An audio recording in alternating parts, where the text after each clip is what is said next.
પૂર્વ એમએલએ પોપટ સોરઠિયા હત્યા કેસમાં મોટા સમાચાર સામે આવી રહ્યા છે। રીબડાના અનિરુદ્ધસિંહ જાડેજાની મુશ્કેલીમાં વધારો થયો છે। આજે સાંજે 8 વાગ્યા સુધીમાં જ કરવું પડશે સરેન્ડર। સુપ્રીમ કોર્ટે આપેલી રાહત બાદ વાંધા અરજી રજૂ કરાઈ।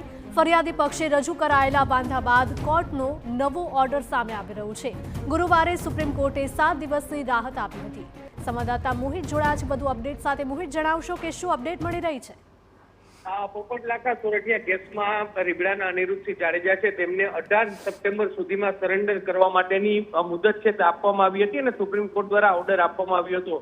પરંતુ ગઈકાલે જે અનિરુદ્ધસિંહ જાડેજા છે તેમના વકીલ દ્વારા સુપ્રીમ કોર્ટમાં અરજી કરવામાં આવી હતી અને જેને લઈને સુપ્રીમ કોર્ટ દ્વારા આજે 8 દિવસની મુદત વધારો છે તે કરવામાં આવ્યો હતો। પરંતુ આજે જે સમાચાર સામે આવી રહ્યા છે કે ફરિયાદી પક્ષના વકીલ આ જે વધારો છે તેમાં પોતાની વાંધા છે અરજી છે તે મૂકવામાં આવી હતી અને કોર્ટ શરૂ થતાની સાથે જ હવે તેમને આજે એક અલગ ચુકાદો છે તે આપ્યો છે।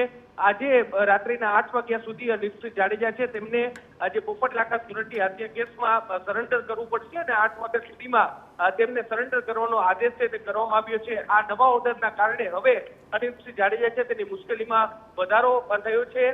છેલ્લા 2 દિવસથી કાયદાકીય દાવપેચ છે તે જોવા મળી રહ્યા છે। જોવાનું રહેશે કે હવે આગામી દિવસોમાં આ પ્રકાર આજે જે ચુકાદો સામે આવ્યો છે તેને લઈને કયા પ્રકારના કાયદાકીય પ્રત્યાઘાતો સામે આવે છે।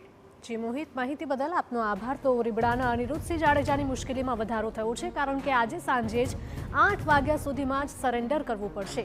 સુપ્રીમ કોર્ટે આપેલી રાહત બાદ વાંધા અરજી રજૂ કરાઈ હતી। તો ફરિયાદી પક્ષે રજૂ કરેલા વાંધા બાદ કોર્ટે નવો ઓર્ડર કર્યો છે। ગુરુવારે સુપ્રીમ કોર્ટે 7 દિવસની રાહત આપી હતી।